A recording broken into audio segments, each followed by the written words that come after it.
The morning Emma Carter rode into Dusty Creek, New Mexico territory. The year was 1882, and the only thing standing between her and complete ruin was a single silver dollar and a stubborn mare named Clover who had not slept in 2 days. Emma had not slept in 2 days either. She had not eaten much in 3. Her auburn hair was pinned back beneath a dusty hat that had once belonged to her father, and her green eyes scanned the main street of Dusty Creek with the careful wariness of a woman who had learned, through hard experience, that a town could look welcoming from a distance and be something else entirely up close. Dusty Creek looked like 100 other towns she had passed through across the New Mexico territory: a general store, a livery, a saloon with a crooked sign, a church with a bell that had lost its clapper, a sheriff's office with bars on the windows that were rusted enough to suggest the sheriff relied more on reputation than on iron. What Emma needed right now was work. Not charity, not sympathy. Work. She had been raised by a rancher father in the Texas Panhandle, and she knew cattle and horses and the kind of labor that left calluses on your hands and a quiet dignity in your spine. Her father had died the previous winter, taken by a fever that came fast and left nothing. The ranch had gone to his debts, every acre of it, every head of cattle, even the old dog who sat on the porch and watched the creditors load the wagon. Emma had ridden out with Clover, her father's silver dollar, and not much else. She stopped Clover in front of the general store and slid down from the saddle, her legs stiff from riding. A couple of old men sat on a bench outside and watched her with the mild curiosity of people who had little else to occupy their mornings. A young boy chased a chicken across the road. From the saloon came the sound of a piano playing something slow and slightly out of tune. Emma looped Clover's reins around the hitching post and went inside the general store. A heavy woman behind the counter looked up from a ledger book and nodded. Her name was Ruth Hollis. Emma would learn later, and she knew everything about everyone in Dusty Creek. "Morning," Emma said. "I'm looking for work, any kind. I can handle horses, mend fences, cook if I have to, drive a wagon. I'm not particular." Ruth Hollis looked at her steadily. "You come far, far enough." Ruth nodded slowly. "You might try the Graves Ranch, about 4 miles east. Louis Graves runs it alone since his foreman quit last spring. Word is he is desperate enough to take on about anybody." Something in the way she said it made Emma pause. Desperate enough to take on anybody. Ruth's expression softened slightly. "He is a good man, just particular about how things are done. His foreman quit because Louis works harder than any 2 men and expects the same from his hands. But he is fair, and he pays on time. That is more than you can say for most around here." Emma took the directions Ruth gave her and rode out east. The land opened up the way New Mexico land did, wide and golden, with the Sandia Mountains cutting blue and sharp against the sky to the east. She could see why someone would build a life out here. She could also see how the same land could grind a person to powder if they were not careful. The Graves Ranch sat in the middle of a long, flat valley with a good creek running through the south end of it. The house was solid and square, built from adobe and timber, not fancy but built to last. There were cattle in the southern pasture, maybe 150 head, she estimated. Good fencing. A well-maintained barn. A working windmill turning slowly in the dry morning wind. Whoever ran this place knew what they were doing. She rode up to the gate and called out, the way you did in the West when approaching someone's property. The barn doors were open, and after a moment a man came out leading a gray horse by the bridle. Louis Graves was not what she expected. She had imagined a weathered old rancher, the kind with a white beard and a slow shuffle. Instead, he was perhaps 30 years old, tall and lean with dark hair that curled slightly at his temples where sweat had dried it, and brown eyes that were serious and direct without being unkind. He wore a working man's clothes, dusty from whatever he had been doing in the barn, and he looked at her with an expression that was not unwelcoming but was careful. "Help you?" he said. "My name is Emma Carter," she said. "Ruth Hollis at the general store said you might be looking for a hand." He studied her for a moment. Not the way some men looked at women, assessing and dismissive, but the way a man looked when he was genuinely trying to figure out a situation. "You have experience," he said. "My father ran a ranch in the Texas Panhandle for 20 years, she said. "I grew up working it. Cattle, horses, fencing, branding, whatever needed doing. I can drive a team, I can track a stray, and I can do the work." He was quiet for a moment. "Where is your father now?" "Dead," she said evenly. "Last winter. Ranch went to creditors." Another pause. She kept her chin level and her eyes on his, not pleading, just stating facts. He tied the gray horse to the fence post and crossed his arms, looking at her. "I can offer you room in the bunkhouse," he said. $1 a day, same as I paid my foreman. You start early and you work until the work is done. I do not have patience for shortcuts." "Neither do I," she said. He nodded once, the deal made. "Put your horse in the second stall," he said. "I will show you around after." That was how it began. The first few days were about nothing but work. Lewis showed her the ranch with the economy of a man who had said the same things many times and saw no need to embellish. The south pasture, the north pasture, the creek fence that needed mending every spring because the water sometimes rose and pulled the posts loose. The cattle were a Hereford cross, good stock, and he had about 170 head when she counted properly. He had been trying to expand the herd for 3 years, working toward a sale contract with a buyer in Santa Fe, but without enough hands the work had slowed him down. Emma threw herself into the work the way she always had, completely and without complaint. She was up before sunrise every morning, had the horses fed before Lewis came to the barn, and was already riding fence line by the time the sun cleared the sandias. She worked hard enough that by the end of the second day she could feel every muscle in her body registering the effort, but she did not slow down. Lewis watched her. Not obtrusively, but she felt it, the way you felt a person paying attention. He was not the kind of man who talked much, but when he did speak it was worth listening to. By the end of the first week, he had offered her a dry, brief compliment about the way she had repaired the creek fence, and coming from him she understood it to be significant. The bunkhouse was small but clean. She had it to herself, which she was grateful for. In the evenings after supper, she would sit on the bunkhouse steps and watch the sun go down over the desert while Lewis sat on the porch of the main house and did the same. They were far enough apart not to need to speak, but close enough to be aware of each other. It became a habit neither of them acknowledged. The first real conversation they had happened in the third week, when a late-season storm rolled down from the mountains and pinned them in the barn for the better part of an afternoon. The rain came sideways and the horses were nervous, and Emma sat on a hay bale near the middle of the barn listening to the rain drum on the roof, while Lewis checked the hooves on the gray horse he called Smoke. "Where were you before the Texas Panhandle?" she asked. He did not look up from Smoke's hoof. "Kansas," he said. "Before that, Missouri. Long way to come." "Far enough," he said, which was exactly what she had said to Ruth Hollies, and they both recognized it at the same moment. Something shifted slightly, a shared small thing, almost a smile from both of them. "What brought you out here?" she said. He set Smoke's hoof down and straightened, brushing his hands on his trousers. He thought about it for a moment as if deciding how much to say. "Land of my own," he said finally. "No one between me and the sky, that was what I wanted." Emma looked up at the roof, the rain still hammering. "Is it what you thought it would be?" He picked up his hat from the fence post and turned it in his hands. "Parts of it," he said. "Parts of it are harder than I thought." She nodded. She understood that kind of honesty, the kind that did not dramatize or complain, just stated a fact about the distance between expectation and reality. It was the kind of thing her father had said sometimes, late in the evening when the work was done and the night was quiet. "Parts of it are harder than I thought." The storm kept them in the barn for 2 more hours.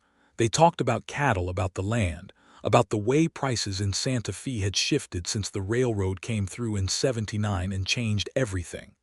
Lewis had more to say about ranching than about himself, but that was all right. She could learn a person through what they cared about.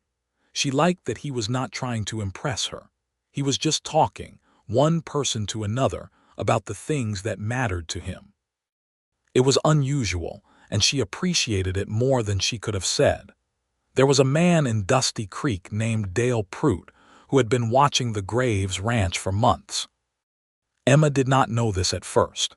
She learned it gradually, the way you learned most dangerous things in the West, through small details that accumulated until the picture became clear.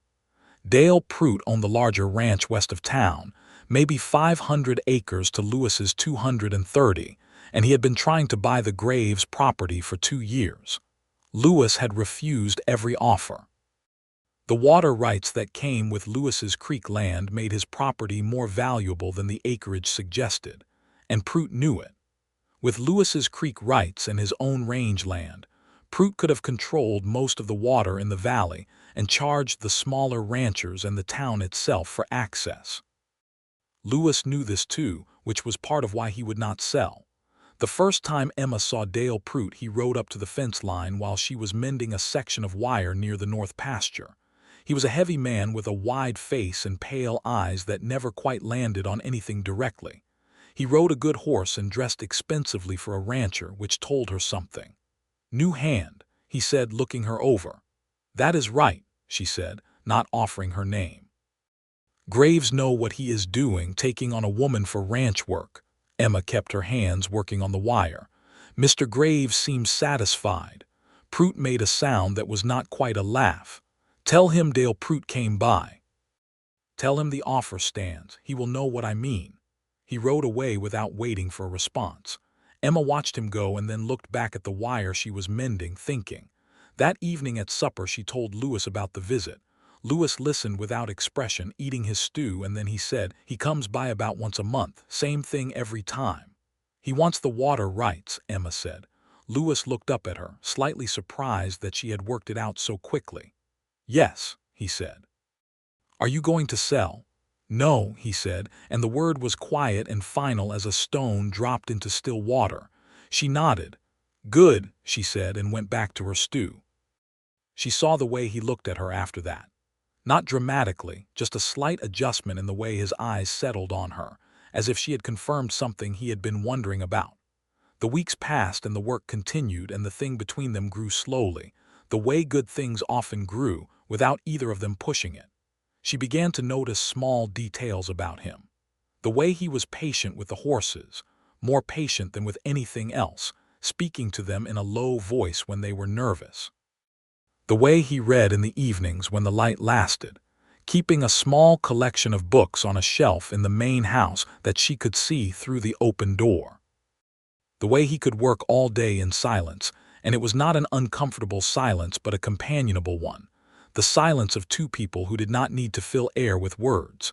He began to notice things about her too. She could feel it. He noticed that she was not reckless with the cattle, that she moved them with patience rather than noise. He noticed that she fixed things without being asked. A loose board on the barn door, a cracked water trough that she repaired with pitch one afternoon when he was in town. He noticed, she thought, that she was not going to leave after the first hard week the way he had probably expected. One evening in early November, about 6 weeks after she had arrived, he came to the bunkhouse steps where she was sitting and said, without preamble, "I am going to need to move the herd to the winter pasture next week.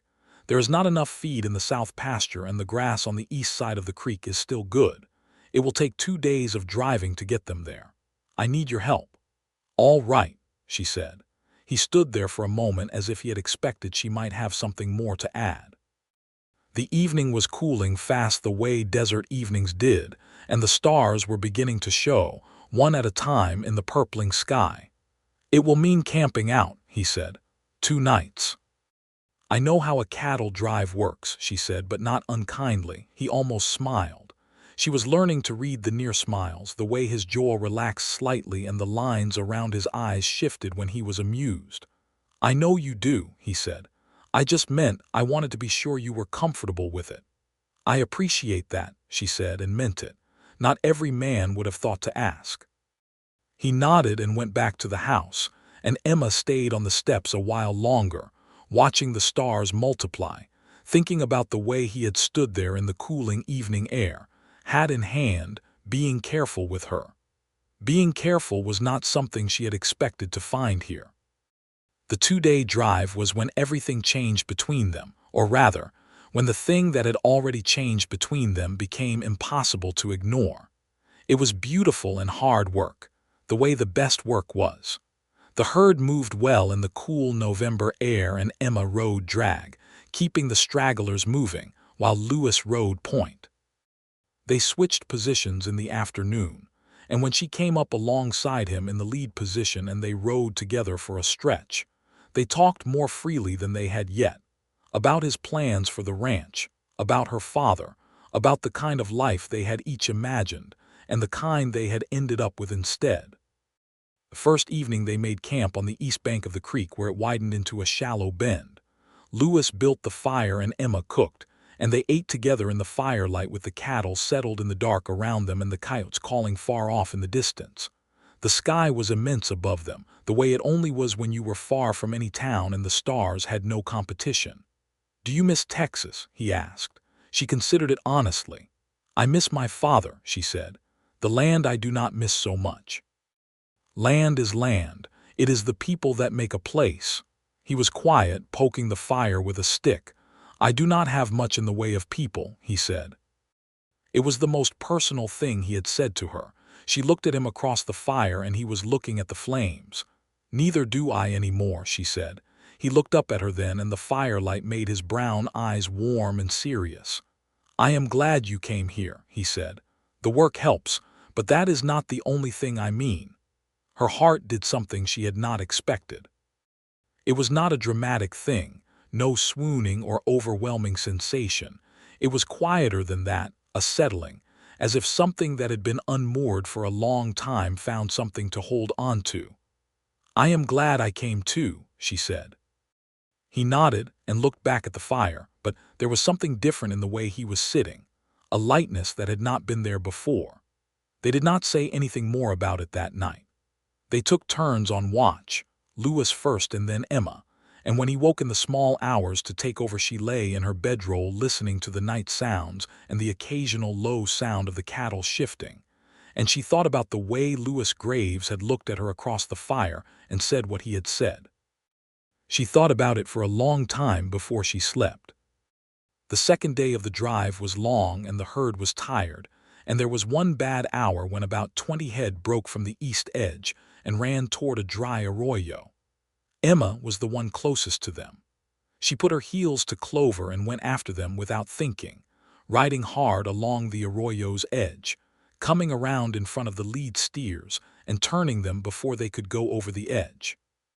It was not elegant work, but it was effective, and she pushed them back toward the main herd with her voice and Clover's body while her heart knocked loud in her chest from the adrenaline. When she brought the strays back, Lewis was waiting at the edge of the arroyo. He had been riding to help her, but she had not needed it. He pulled Smoke up beside Clover and looked at her. "You all right?" he said. "Fine," she said, catching her breath. He looked at her for a long moment, and she thought for a moment that he was going to say something more. Instead he nodded and they turned the horses back toward the herd. But as they rode side by side through the afternoon, his arm brushed hers twice, and neither of them moved away.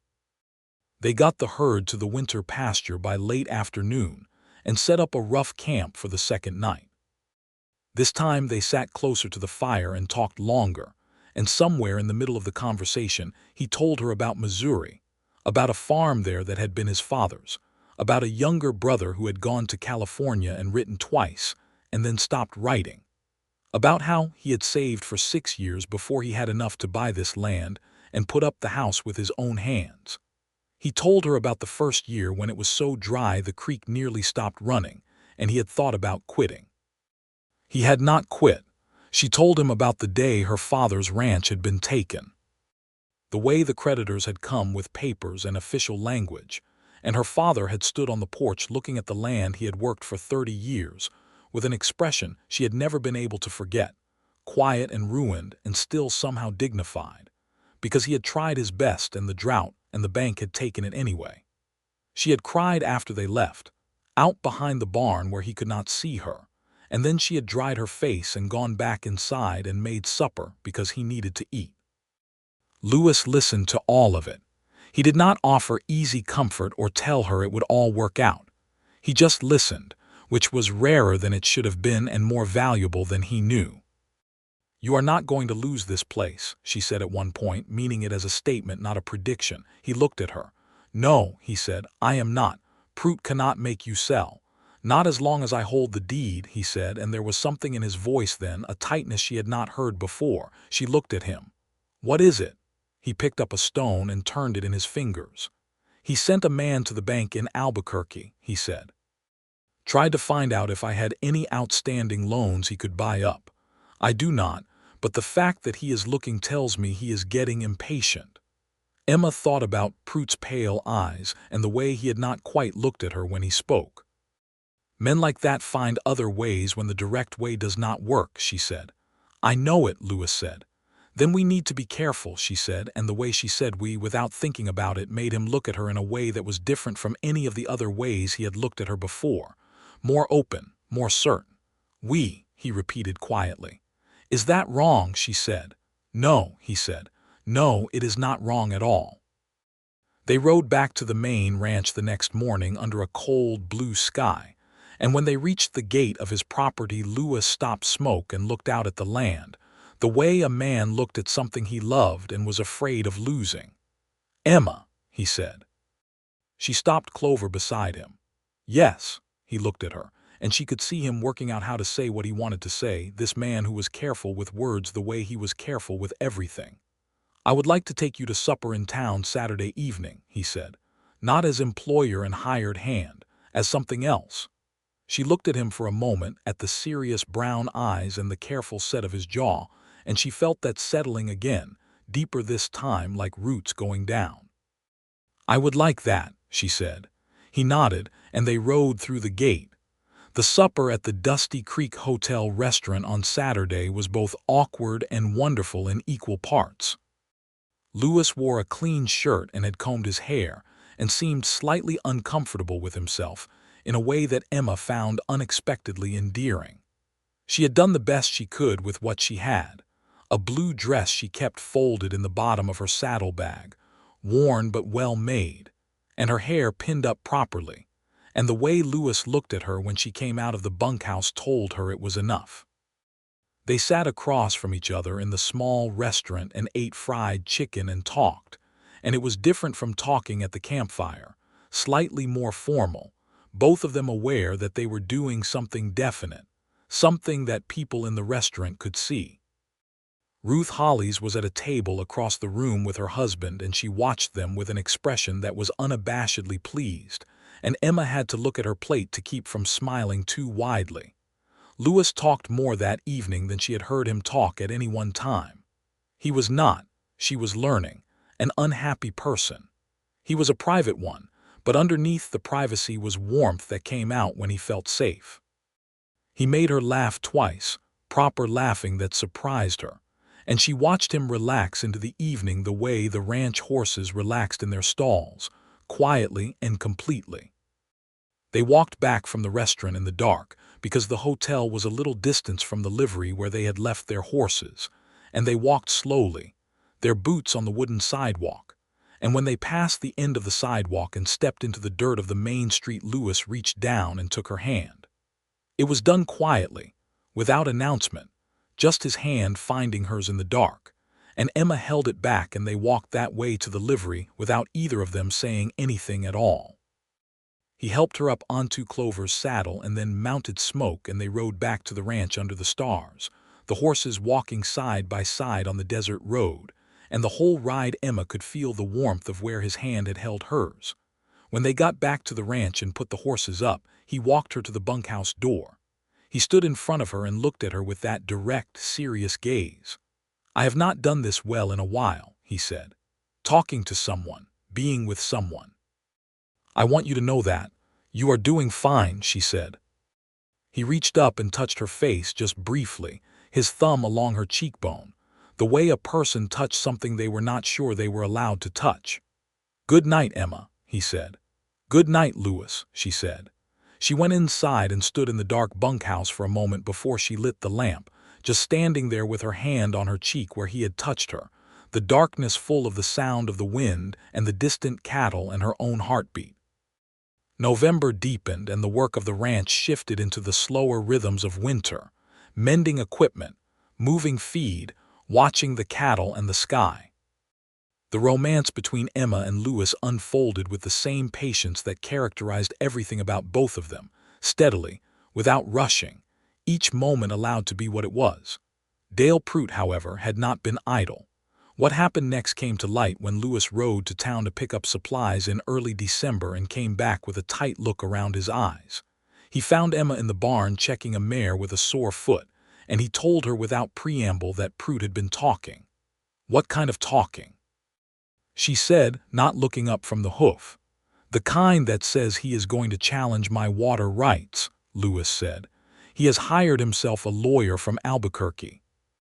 Says the original deed description is ambiguous and that the creek rights should default to the larger adjoining property, which is his. Emma set the mare's foot down and straightened. Is the deed ambiguous? The lawyer I talked to in Santa Fe when I bought the land said it was solid, Louis said. But Prout's man is good at finding ambiguity where it suits him. It could go to a land court. When? February, if he files. Emma thought about this for a moment. She had grown up watching her father navigate the space between what was right and what the legal machinery of the time did with what was right. They were not always the same thing. What do you need? He looked at her. I need the original survey maps. There is a surveyor in Santa Fe who did the original land grant work in this valley back in '75. If his records show the creek as part of my property, that settles it. Then we get the records, Emma said.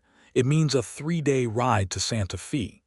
I know where Santa Fe is, she said. He was quiet for a moment, watching her. Emma, this is my problem. It is our problem, she said, and now the word was deliberate, not accidental, and they both knew it. Something passed across his face, emotion too complex to name, gratitude and something deeper than gratitude. All right, he said. We will ride to Santa Fe. They left 2 days later in the gray cold of early morning.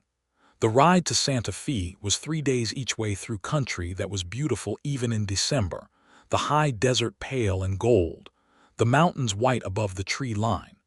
They rode most of the way side by side, talking when they felt like it and silent when they did not.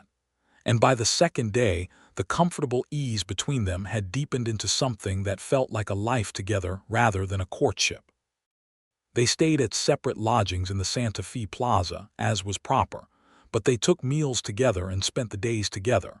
And on the second evening in Santa Fe, after they had found the surveyor's office and learned that his original records were indeed clear, that the creek was explicitly part of the grave's deed, Louis sat across the table from her in a small restaurant near the plaza and looked at her in a way that made her put down her fork.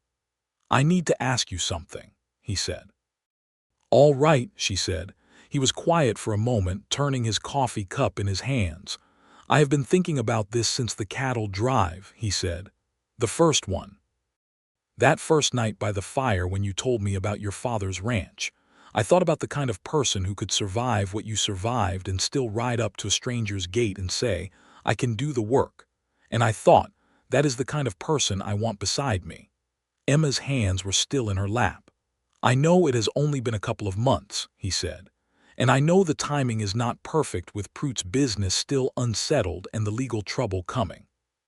But I also know that I am not good at saying things I do not mean, and what I mean is this. He met her eyes. I want to marry you, Emma, if that is what you want too. The restaurant was small and warm and smelled like coffee and wood smoke. Outside the window, the Santa Fe Plaza was lit with lanterns, and the mountains rose dark and enormous against the night sky. Emma looked at Louis Graves across the table, at the serious brown eyes and the careful honesty in them, and she thought about the cold morning she had ridden into Dusty Creek with $1 silver and a tired horse, about her father standing on his porch watching everything he had built get taken away, about all the miles of hard country between then and here. Yes, she said, that is what I want. He breathed out. a long, quiet breath, and reached across the table and took her hand. They rode back from Santa Fe with the survey records wrapped in oilcloth in Lewis's saddlebag, and the future arranged between them in the particular way of two people who say a thing and mean it completely. The winter ride home was cold and clear. They crossed the high desert with the survey records safely kept and talked about everything: the changes they would make to the house, what the spring cattle sale might bring, whether to expand the herd or improve the stock quality first. These were the conversations of a shared life, practical and intimate at the same time. Emma had not known she could feel this way about a place and a person together, not as two separate things to want, but as one single thing, which was a home. Lewis brought up something on the second evening of the return ride that she had not heard him mention before. "My brother," he said, "in California. I have been thinking about writing to him." "You should," Emma said. "He may not answer." "He may not," she said, "but you should write anyway. If you have a brother, he should know that you are well." Lewis was quiet. "You think family matters even when it has been quiet for a long time." "I think people can go quiet without going away," she said. "My father went very quiet in his last year. It was not the same as being gone. I knew he was there." Lewis looked at her. In the firelight his expression was something she was still learning to read, but she thought it was tenderness. "I will write to him," he said. January was spent preparing. Lewis's lawyer in Albuquerque, a sharp-eyed man named Harwell who had seen every kind of land dispute the territory could produce, reviewed the Santa Fe survey records and declared them exactly as solid as Lewis had hoped. The creek was explicit in the original grant documentation. The survey maps, hand-drawn in 1875 by a meticulous man named Albright, showed every bend of the creek and marked it clearly within the Graves' parcel boundaries. Pruitt's Albuquerque lawyer would have a hard time arguing around physical maps with the creek drawn in by the original surveyor's hand. Pruitt apparently understood this. The challenge never made it to court. What happened instead was that Pruitt sent a man to the ranch one morning in January, not himself, but a hired man named Reeves, who rode up to the gate and said he had an offer from Mr. Pruitt. Lewis listened to the offer from the gate, arms resting on the top rail. The offer was money. A significant sum, enough to buy land elsewhere, start fresh. Lewis looked at the man named Reeves, who was simply doing his job and had the uncomfortable look of someone who already knew what the answer would be. "Tell Mr. Pruitt," Lewis said, "that this is the last time I will accept a messenger from him. If he wants to speak to me, he will come himself, and the answer will be the same as it has always been." Reeves nodded and rode away. Emma, who had been standing near the barn watching, walked over to the gate. "He is not going to stop," she said. "No," Lewis said, "but he is going to run out of legal options." "What then?" He met her eyes. "Then he will have to accept that some land is not for sale." There was more to it than that, they both knew, but for now the survey records were held safely with Harwell in Albuquerque, and the legal challenge had collapsed. It was enough for the moment. They were married on the 14th of February, 1883, in the small church in Dusty Creek with the bell that had no clapper. Ruth Hollies, who seemed to have taken a personal interest in the whole business from the beginning, had somehow located a bell clapper and had it installed 3 days before the wedding. So the bell rang for them when they came out of the church, clear and bright in the cold February air. The ceremony was small. Ruth and her husband, a few of the ranchers from the valley who had good feelings toward Lewis, the preacher who drove in from a town 20 miles north twice a month. Emma wore the blue dress and had flowers Ruth had brought from somewhere in her hair. Lewis wore a clean dark suit that Emma suspected he had purchased specifically for the occasion because she had never seen it before. He stood at the front of the church and watched her walk down the short aisle, and the look on his face was the least guarded she had ever seen it. Open and certain and glad. She walked toward him and thought, "This is the best day I have had in a very long time." The preacher said the words and they said theirs. And when Lewis slid the ring onto her finger, A plain gold band he had ridden to Albuquerque to buy 3 weeks before and had not mentioned until this moment. She looked at it for a second and then up at him, and the look on his face was all the ceremony she needed. After they had a meal at the hotel with the small gathered company, and Ruth Hollis cried openly and cheerfully, and said she had known from the moment Emma had walked into her general store that something good was going to come of it. Emma was inclined to believe her. They rode home in the late afternoon, the desert very still and golden in the winter light. When they rode through the gate of the ranch, Lewis got down from smoke and stood at the gate holding both horses, and Emma stood beside him, and they both looked at the house, solid and square and theirs. "Welcome home," he said, and she could hear everything he meant by it. "Thank you for having me," she said, and meant that too. Spring came, and with it the work that spring always brought on a cattle ranch. The new grass was good after a wet winter, and the herd came through in strong condition. Lewis had written to his brother in California in January, and in March a letter came back, cautiously warm, his brother Nathan, who was 32 and working in a lumber operation near Sacramento, sounding glad to hear from Lewis and asking questions about the ranch and whether there was room for a partner. Lewis read the letter twice and then handed it to Emma without comment. "What are you thinking?" she said after she read it. "I am thinking about what 230 acres becomes with 3 pairs of hands instead of 2, he said. "Nathan wants to come. He says partner," Lewis said. "He has money saved. We could expand the herd considerably." Emma thought about it. "You trust him?" Lewis was quiet for a moment. "He is my brother," he said finally. "We have been quiet for a long time, but we are not strangers." "Write him back," she said. "Tell him to come if he wants to come. This is land worth working." Lewis wrote. Nathan wrote back.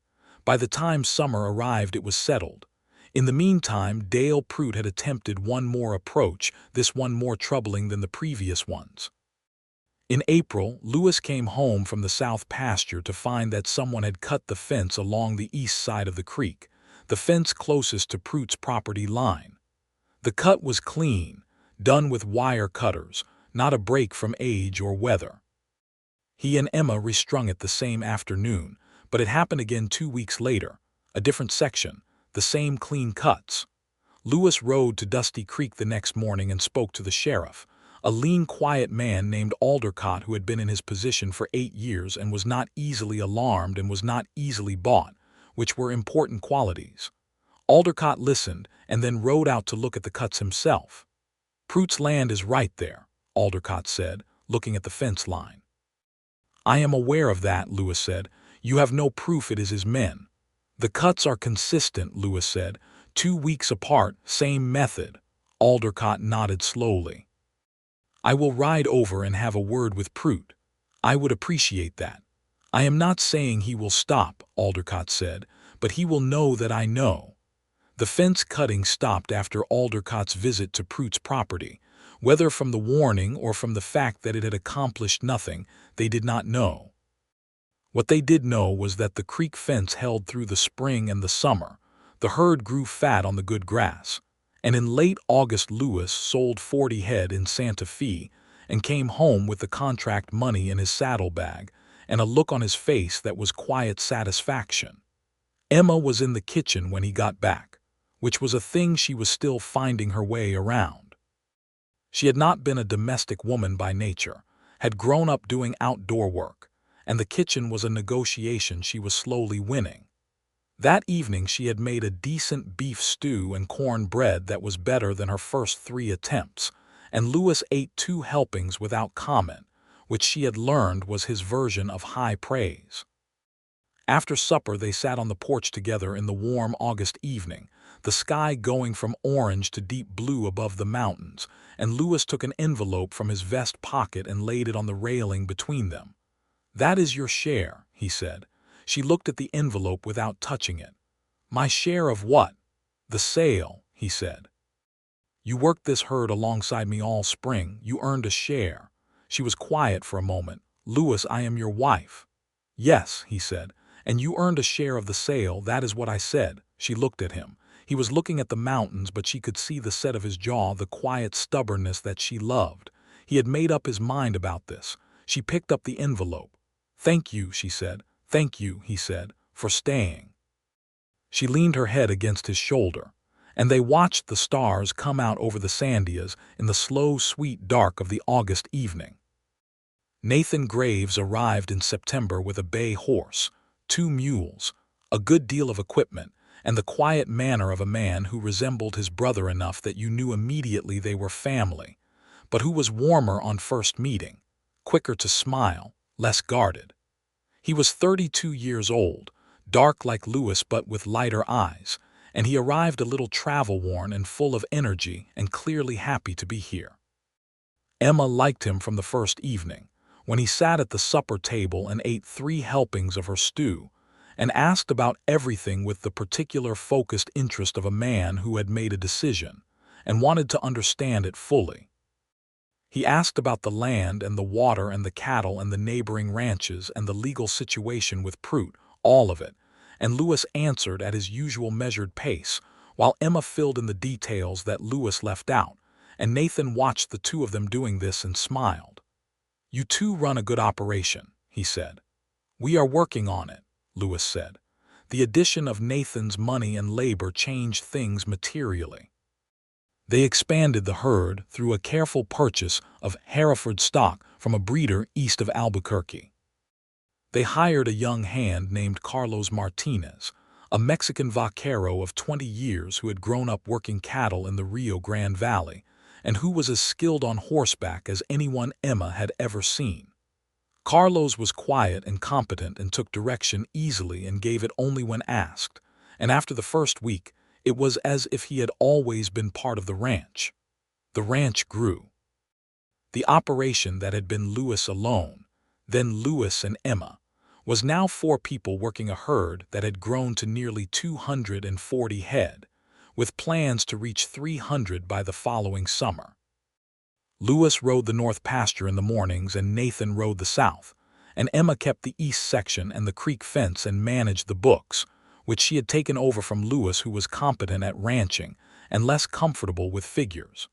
She discovered that she was good with the books, that there was a clarity to numbers that she appreciated, and that the ranch's finances were healthier than Lewis had realized once they were organized properly. In October, Emma told Lewis she was expecting.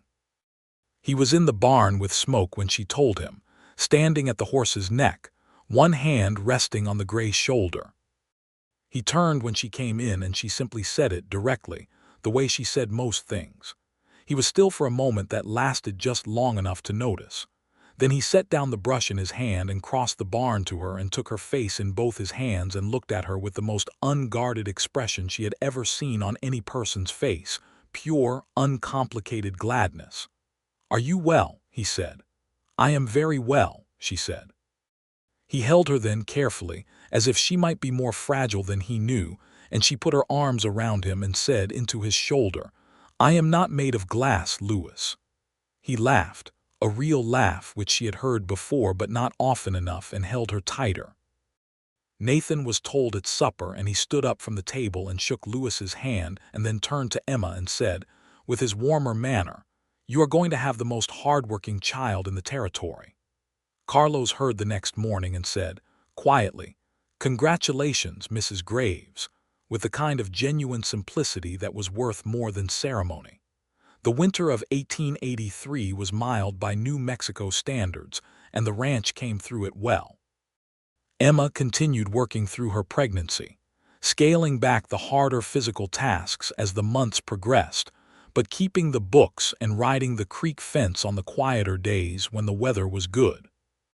Lewis watched her with a careful attention that sometimes made her want to tell him she was fine, and she did tell him regularly, and he listened and then remained attentive regardless, which she had come to understand was simply the language of how he loved. Prout, meanwhile, had been quiet through the autumn. His failed legal challenge and the failure of the fence-gutting campaign had apparently cost him some credibility with his own operation, and word from Ruth Hollies, who remained the most reliable source of information in Dusty Creek, was that Prout had taken on a partner of his own to manage the property, while he spent more time in Albuquerque. The practical effect of this was that the pressure on the Graves ranch eased considerably. The water rights remained secure, the survey records sat safely with Harwell, and the east fence held all winter. There was one afternoon in March when Prout himself rode by the north fence line and sat his horse there for a while, looking at the land. Emma was riding fence along that section, and she saw him at a distance. He did not approach the fence or call out. He sat and looked for perhaps 5 minutes and then rode away. She watched him go and thought about what it was like to want something that was not yours and never would be. She felt something that was not quite sympathy but was not far from it. Some hunger for land was understandable. The way he had pursued it was not. The baby came in May of 1884, in the bedroom of the house Lewis had built with his own hands on the land he had saved 6 years to buy. It was a boy, as strong and loud as a new calf, and Emma lay in the bed afterward with the May morning coming in through the window and Lewis sitting beside her with his son in his arms, looking at the child with the expression she had first seen in Santa Fe when he had asked her to marry him, certain and open and glad. They named him Thomas Carter Graves, Thomas for no particular reason except that it was a solid name that suited him, and Carter for Emma's father. Thomas Carter Graves came into the world on a May morning in 1884 and proceeded to make his presence thoroughly known. He was not a quiet baby.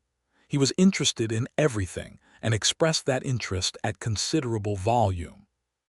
Lewis, who was the most patient man Emma knew in almost every respect, turned out to be particularly patient with a small child, which surprised no one who had watched him with the horses. Nathan was an enthusiastic uncle from the first day.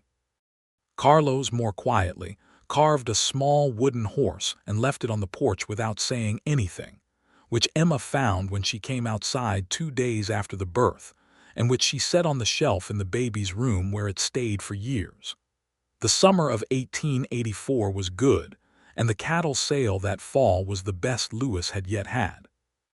The contract with the Santa Fe buyer had grown into a standing arrangement, and with 310 head going into winter, the Graves Ranch was no longer a small operation fighting for its margins.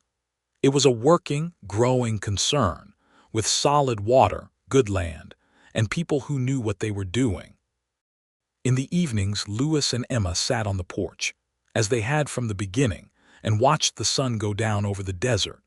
And now there was often a baby in someone's arms, or later a small boy running in the yard, and Nathan on the other end of the porch with a book or a letter to write, and Carlos heading home to the small house he had built at the south end of the property after Lewis had told him, in the direct way Lewis stated things that mattered. That good hands were worth keeping, and that he should consider himself a permanent part of the operation if he wanted to be. Carlos had said yes, with the same simplicity with which he said everything. In the fall of 1884, a woman arrived in Dusty Creek that changed things for Nathan. Her name was Clara Whitmore, and she came from Illinois with a trunk of books, a schoolteacher's certificate, and the intention of establishing a proper school in Dusty Creek, which up to that point had educated its children in a haphazard arrangement in the back of the church, whenever someone could be found to teach. Clara Whitmore was 26 years old, brown-haired and serious, and she and Nathan met at the general store when he was picking up supplies, and she was asking Ruth Hollies about temporary lodgings. Ruth, who was clearly appointed by some larger force to arrange the lives of people in Dusty Creek, introduced them with cheerful directness. Nathan rode home that afternoon and was slightly more distracted than usual, which Lewis noticed without comment and Emma noticed and chose to say something about over supper. "Who is she?" Emma said. Nathan looked up. "What?" "The person you have been thinking about since you came back from town," Emma said. Nathan looked at Lewis, who looked at his stew with the careful neutrality of a man who was not going to save him. "A school teacher," Nathan said, "new in town." "Bring her to supper Sunday," Emma said. "I barely know her." "That is why you bring someone to supper," Emma said, "so you can know them better." Lewis's jaw moved slightly in the way she recognized as suppressed amusement. He did not look up from his stew. Nathan brought Clara to supper the following Sunday, and the evening was easy and warm. Clara was intelligent and direct and held her own easily in a conversation about anything, which was the quality that mattered most in this house. She asked Lewis about the ranch with genuine interest, and asked Emma about the books with the focused attention of a woman who appreciated good record-keeping. And by the end of the evening, she and Emma were talking like old friends. Nathan watched the two of them talking and had the helpless look of a man who understood that everything was going to be decided without much further input from him. Over the winter, Nathan courted Clara with a persistence and thoughtfulness that impressed Emma, who had not been sure he would apply himself to this the way he applied himself to cattle work. He brought her books from Albuquerque. He built a proper bookshelf for the schoolroom. He showed up at the schoolhouse with lumber and a hammer when the front steps were rotting, and repaired them on a Saturday morning while she taught inside, and stayed for lunch when she came out and offered it. They were engaged by Christmas and married the following April, and Clara moved into a room in the main house until they could build their own, which they did that same summer. A small house on the north end of the property that Nathan and Carlos and Louis put up in 3 weeks with Emma managing the logistics and Thomas. By then 2 years old and mobile in a way that complicated everything, providing what could generously be called assistance. The life of the ranch settled into the particular rhythm of a place, with people who knew what they were doing and cared about what they were building. Seasons of hard work and seasons of relative quiet. Good years and lean years, the lean ones never quite as lean as the early days when Lewis had been alone, and the creek had nearly run dry. The herd grew past 350. The Santa Fe buyer became a reliable income, and they added a second buyer, a new market that had opened with the Atchison, Topeka, and Santa Fe Railway, which was moving more freight through New Mexico every year and making the beef market more accessible. Emma continued managing the ranch books and found over the years that she was good at more than just figures. She was good at seeing patterns, at knowing when to expand and when to hold, at reading the information in the numbers the way she read the information in land and weather. Lewis trusted her judgment completely and said so, which mattered more to her than she sometimes admitted. There was a morning in the spring of 1885 when Lewis was checking the creek fence after a flood had pulled 2 sections loose, and Emma came out to help with young Thomas on her hip. They worked the fence together in the warm spring morning, the creek running high and brown beside them, and at some point Thomas demanded to be put down and stood in the grass near the bank watching the water with enormous eyes. Lewis worked the fence wire and Emma handed him the tools, and they did the whole thing without needing to talk very much, moving around each other in the easy way of 2 people who know each other's habits completely. When they were done, Lewis looked at the fixed fence and then at the creek and then at Thomas, who had sat down in the grass and was very seriously examining a beetle. "I used to come out here alone," Lewis said, "to fix this fence, every spring. Alone." Emma looked at him. "I did not know what was missing," he said.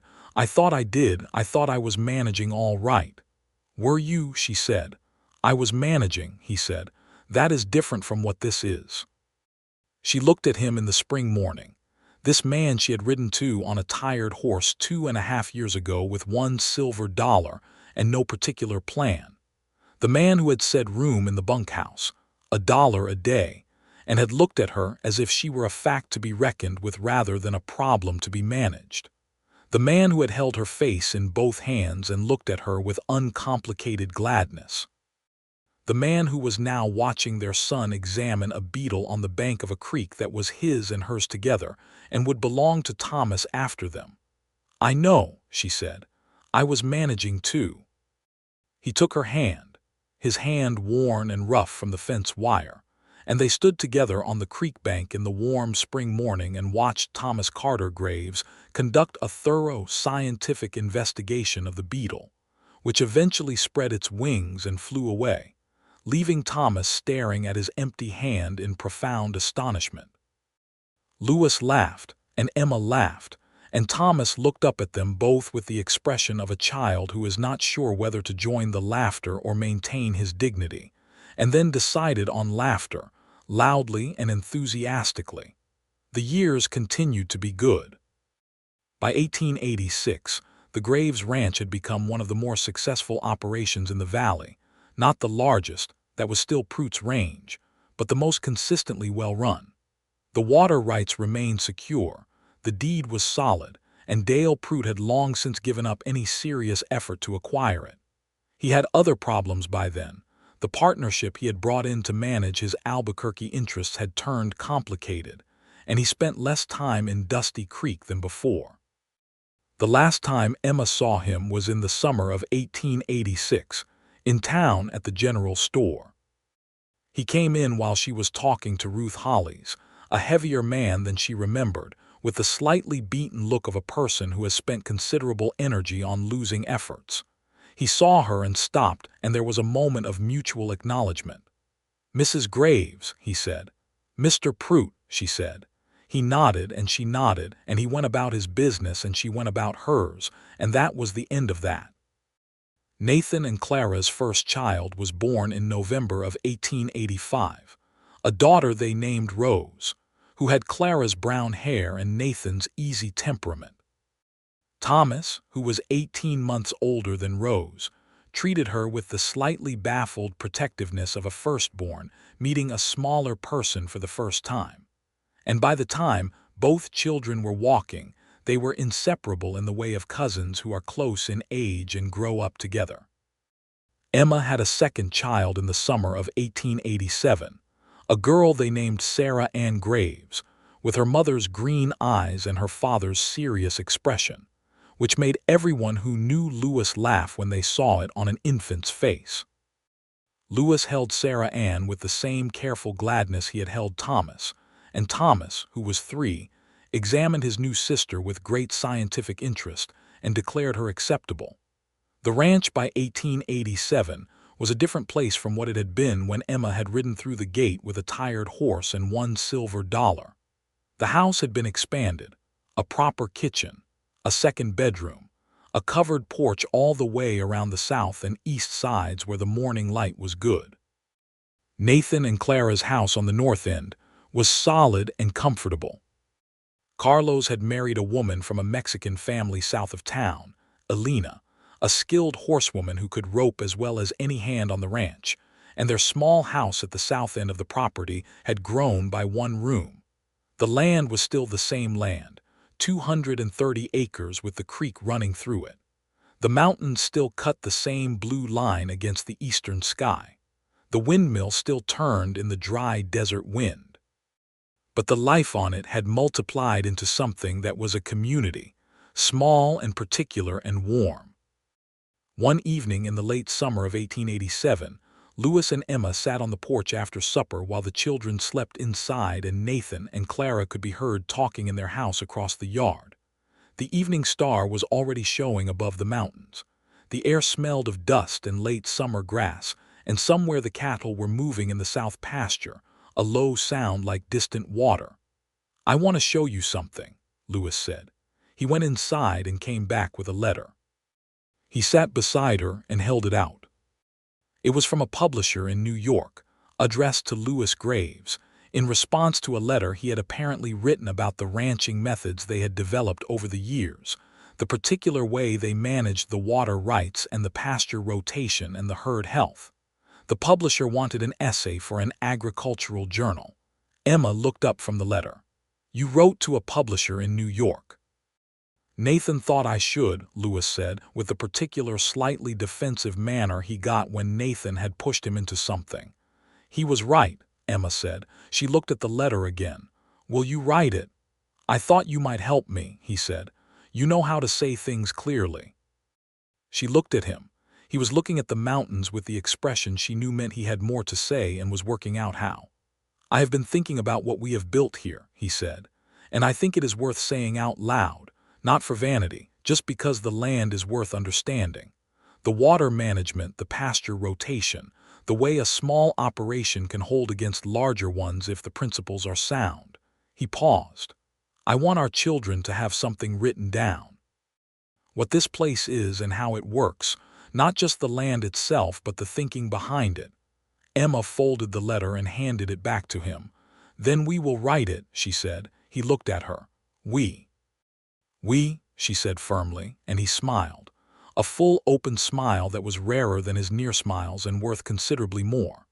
They wrote the essay that fall, Emma drafting in the evenings at the kitchen table while the children slept, and Louis read over her shoulder and corrected and added and occasionally said, with characteristic precision, "That is not quite what I meant." And Emma said, "What did you mean exactly?" And he would explain and she would write it until it was right.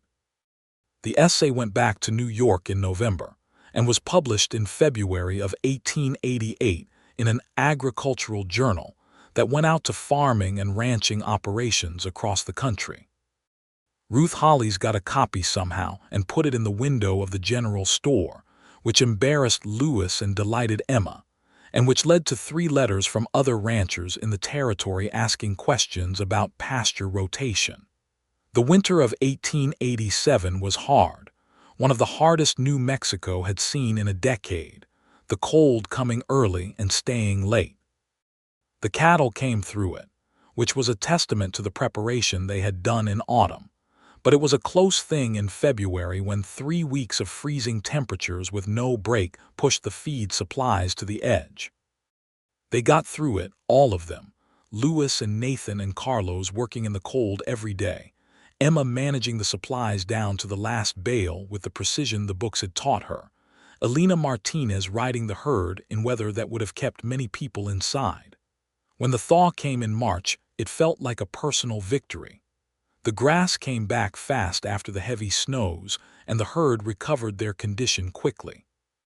The spring cattle drive to the staging area east of Santa Fe was the largest they had yet done, and when Louis came home from the sale in April, the money he brought back was enough to pay off the last of the loan he had taken in 1884 to expand the herd. He paid off the loan and came home and told Emma, and she sat at the kitchen table with the account books in front of her and looked at the numbers that were now clean, unencumbered, the ranches in full. "We own it," she said. "All of it, free and clear." "All of it," he said, "free and clear." She looked at him across the kitchen in the April afternoon, this man who had saved for 6 years to buy this land and then worked it another 6 years to make it his in every way that mattered. She thought about the morning she had ridden up to his gate with nothing, and he had said, "Room in the bunkhouse, $1 a day." She thought about the cattle drive, the fire, the way he had said, "I am glad you came here," and meant more than he was saying. She thought about Santa Fe and the ring and the church bell that had rung for them with the new clapper, and Thomas and Sarah Ann and Nathan and Clara and Carlos and Elena, all of them here on this land that was free and clear and growing. She got up from the table and went to him and put her arms around him, and he held her in the April kitchen with the afternoon light coming through the windows. "We did it," she said. "We did it," he agreed. Thomas was 6 years old that spring, and had already decided, with the certainty of a 6-year-old, that he was going to be a rancher. He followed Louis everywhere with a devotion that was equal parts admirable and exhausting, and Louis answered every question with the patience he had, which was considerable. And when Thomas began asking whether he could ride with the hands on the working days, Louis put him in front of the saddle on Smoke and rode with him. And you could see in the boy's face the exact moment the land became his in the way it had become his father's. Sarah Ann, who was different from her brother in nearly every way, was quieter and more watchful, and she was Clara's particular favorite because Clara could see in the small, serious girl the kind of person who would eventually read every book on the shelf and want more. Clara had been building the Dusty Creek School with everything she had for 3 years now, and the shelf of books in the schoolroom had grown from nothing to something impressive by New Mexico standards in 1888. Emma taught Thomas and Sarah Ann at home in the mornings and brought them to the school twice a week for the group lessons. And when Clara needed help with the older students on reading comprehension, Emma came in and helped, which she discovered she liked more than she had expected. There was something satisfying about watching a child work out a sentence on a slate board, the same focused satisfaction she got from a good fence line or a clean set of accounts. By 1889, the territory around Dusty Creek was changing. The railroad had come closer, the population of the valley had grown, new ranches and farms pressing in from every direction. New Mexico would become a state eventually. Everyone knew it, though it would take longer than most expected. The changes were not all comfortable. There were more disputes over land and water as the territory filled, more of the kind of legal maneuvering that Prout had tried years before, and more people with less scruple than Prout. Lewis watched the changes with careful eyes and kept his deed and his survey maps where they could be found quickly, and updated his working relationship with Harwell in Albuquerque to account for the new pressures.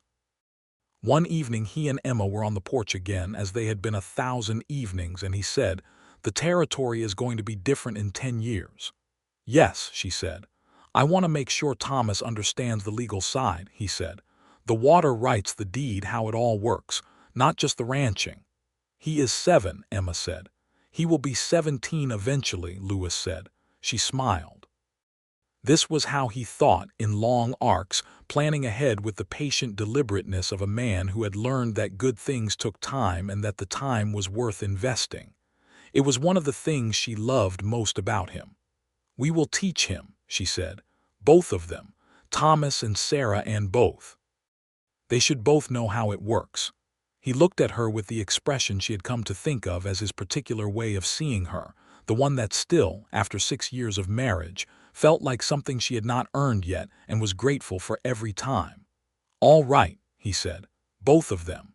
The following summer, in 1890, something happened that closed the last open thread of the ranch's difficult early history. Dale Prout sold his operation. The ranch west of town, the 500 acres that had loomed over the valley for years as the threat that might swallow everything smaller around it, went to a family from Colorado, the Hendersons, who arrived with 3 grown sons and a straightforward intention to run cattle and nothing else. They were decent neighbors, fair-minded, and the first time Lewis rode over to introduce himself, the eldest Henderson son shook his hand and said he had read that essay in the Agricultural Journal and had questions about the pasture rotation method, which established the neighborly relationship on the best possible footing. Ruth Hollies told Emma that Prout had gone to Albuquerque permanently. Emma received this information with a quiet sense of resolution rather than triumph. He had been a problem, and then he had not been, and the land that had always been theirs was still theirs, and the man who had tried to take it was gone. That was enough.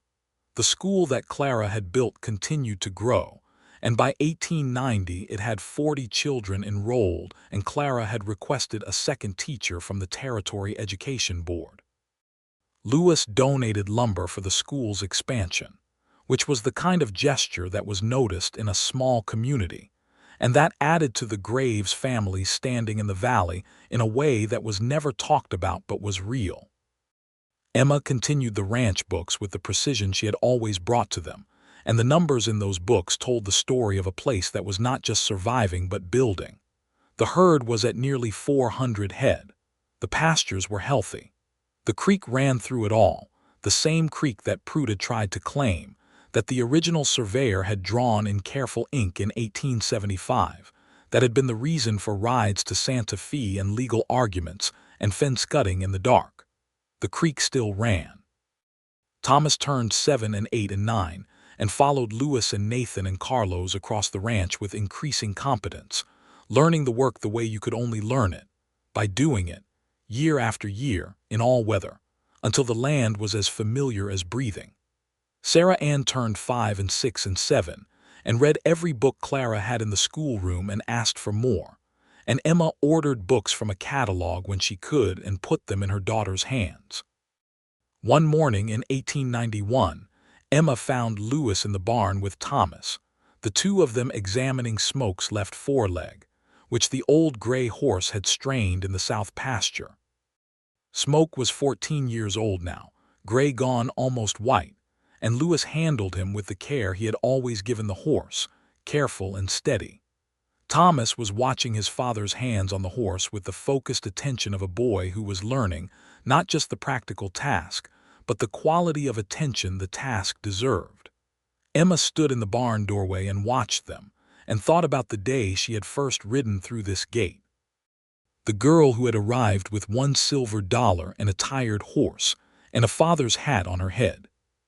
She was different now, not changed from herself but grown into herself, the way the ranch had grown from Lewis's original 230 acres into something that was more than the sum of its parts. Lewis looked up from Smoke's leg and saw her in the doorway and straightened.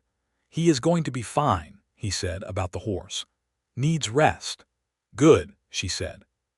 Thomas looked up too, and something in the way he looked at her was already a little of his father, the direct seriousness, the way he was already listening for what was underneath what was said.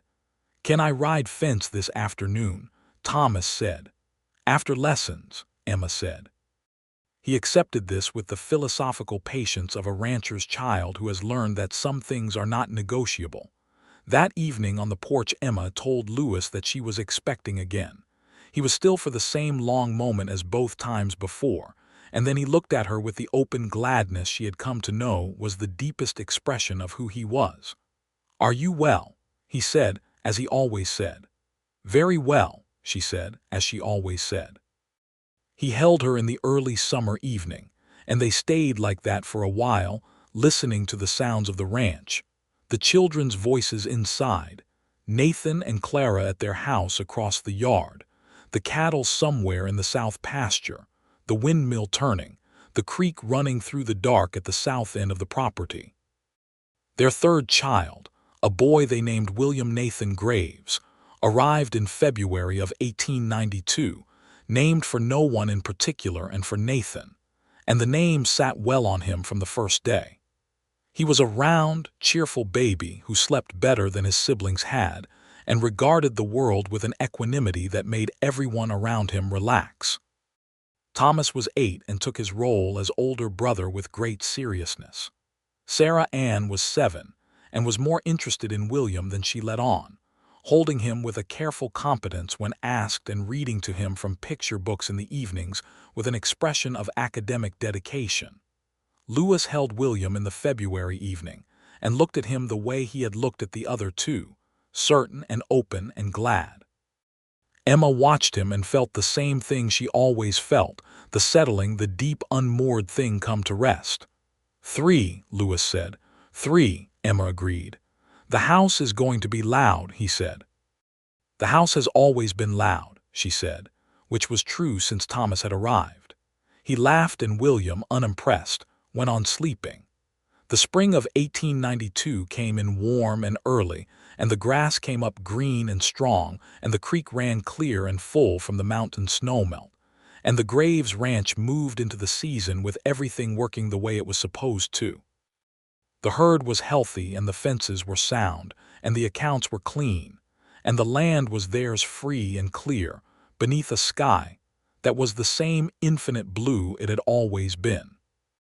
Emma rode the creek fence on a morning in April, Clover 20 years old now and slower but still willing, and she went along the east fence line in the morning quiet with the mountains ahead of her and the ranch behind her, and she thought about everything this fence had represented. The legal battle, the cut wires, the night rides, the survey maps in oilcloth. All of it was history now, settled and over, the creek running inside its proper boundary on its proper land. She turned Clover at the end of the fence and looked back at the ranch. The house, the barn, the windmill, Nathan's house, Carlos's house, smoke from 2 chimneys, and somewhere inside the main house Lewis was at the kitchen table doing paperwork because William was asleep and Emma had taken the morning ride. From where she sat she could see Thomas in the north pasture with Nathan, learning to evaluate cattle the way Lewis and Nathan had shown him. Sarah Ann would be at Clara's school. She thought about what Lewis had said years ago at the cattle drives camp, about the land and the sky and no one between them. She thought she understood now what he had meant, and what he had not quite known he was missing when he said it. The sky was still the same sky, enormous and particular to this land. But between her and it was everything that mattered: the people, the work, the children, the life. She rode back to the ranch at a walk, Clover taking her time, the morning warming around them. She came through the gate and put Clover up and walked to the house, and when she came inside, Louis looked up from the kitchen table with the particular expression he had worn on the day she had first ridden through the gate, direct and steady, seeing her. "Good fence," he said. "Perfect," she said. She sat down across from him at the table, and he slid his paperwork aside and looked at her. "What are you thinking?" he said. She thought about the silver dollar, the bunkhouse, the first night by the fire, the restaurant in Santa Fe, the church bell ringing with its new clapper, Thomas on Smoke's back, the February morning William was born, all of it, every mile of it from Texas to here. "That I am exactly where I am supposed to be," she said. He reached across the table and took her hand, and outside the window the desert morning was golden and wide, and the mountains stood in the east as they had always stood, solid and permanent, and the creek ran through the south end of the land that was theirs, free and clear and full of water, the way it would run through the land that was Thomas's and Sarah Ann's and William's after them. "So am I," Louis Graves said, and it was the complete and settled truth. The years that followed rolled out the way good years did on a working ranch, full of the particular combination of hard labor and deep satisfaction that was its own kind of happiness. Thomas grew into a young man who was Louis with more of Emma's directness. Sarah Ann grew into a young woman with a mind like a steel trap and Clara's books in her hands constantly. And William grew up laughing, which was its own gift to the household.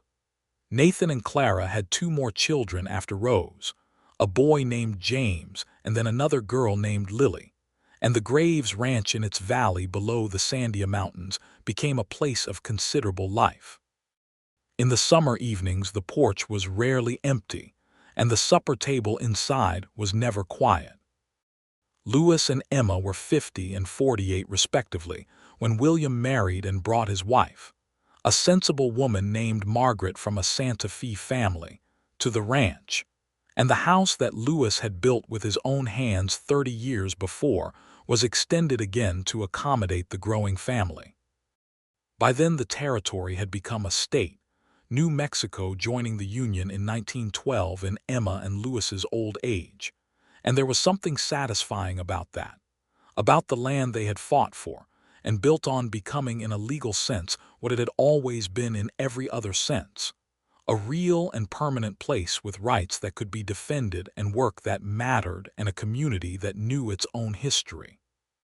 They sat on the porch the evening the news came through about statehood and watched the mountains in the evening light, the same mountains they had watched from this porch for 30 years, and Louis said, without much ceremony, "It is about time," and Emma laughed and agreed. Thomas ran the ranch by then, a good rancher, better than his father in some ways and not as good in others, which was the natural way of it. He had his father's patience with animals and his mother's precision with planning, and under his management the herd had continued to grow, and the land had been carefully preserved. Sarah Ann had gone to study teaching in Albuquerque and had come back to Dusty Creek, which was no longer quite so dusty, and taught at Clara's school for 3 years before she married a lawyer named Paul Mitchell, who was honest and thoughtful and read the same kind of books she did, which was the quality she valued above any other in a partner. Clara, who had built the school from nothing, retired from teaching the year Sarah Ann came back, and said that she was leaving it in the right hands, which was as high a compliment as Clara Whitmore Graves could give. William managed the ranch accounts the way Emma had taught him, with a precision that would have made her proud had she been watching, which in some sense she always was. The summer Emma turned 65, Louis found her in the garden behind the house on a July morning. She had been growing a kitchen garden for years, which had started as practical necessity and become something she loved, and she was on her knees in the dirt looking at the bean plants with the same focused attention she had given to everything from fence wire to account books. He stood at the garden gate and looked at her. "Emma," he said. She looked up. He was 67, and the dark hair was white now, and there were lines in his face that the desert years had made, and the brown eyes were the same, direct and serious and full of the warmth that the people who knew him best knew was always there. "Come look at this," he said. "The south pasture. The light is good this morning." She got up from the garden and dusted her hands and went to the gate where he was standing. He took her hand, as he had taken it that first night in Dusty Creek walking to the livery in the dark, and they walked together to the south pasture fence and stood there looking at the cattle in the morning light, the Sandia Mountains blue and absolute in the east, the creek glinting in the low morning sun. The land was the same land. The sky was the same sky, and everything between them was complete. Thomas and his wife were raising 3 children in the main house. Sarah Ann's children came in the summers. William's Margaret had a baby coming in the fall. Carlos and Alina's children had grown, and some of them still worked the ranch. Ruth Hollis's daughter had taken over the general store and carried on her mother's tradition of knowing everything about everyone with the cheerful persistence of a born information gatherer. The West itself had changed around them. Railroads and telegraph lines and the beginning of things neither of them had names for yet. But the land beneath their feet was the same land Lewis had saved 6 years to buy and then built his life on. The same land Emma had ridden to on a tired horse with $1 silver, and a stubborn mare named Clover, and the straightforward intention of doing the work. She had done the work. They had done it together. Standing at the south pasture fence in the July morning, Lewis's hand around hers, the mountains ahead and the ranch behind, Emma Carter Graves looked at the life they had built and found it exactly right. Not perfect in the way that songs were perfect or stories simplified things, but right in the way that real and lasting things were right, worked for and hard won, and worth every mile of the distance between the girl who had ridden into Dusty Creek and the woman standing here now with the person she loved best beside her. "I love you," she said, which she had said many thousand times and which was no less true than the first time she had thought it, by a campfire on a cattle drive in November, watching him be careful with her. "I love you," Lewis Graves said, which meant everything it had always meant and more. The entire history of the ranch and the years and the children and the creek and the cleared debts and the bell that rang with a new clapper and the survey maps in oilcloth and the hand taken in the dark on the way to the livery. All of it, every bit of it. Free and clear and full of water, the creek ran on.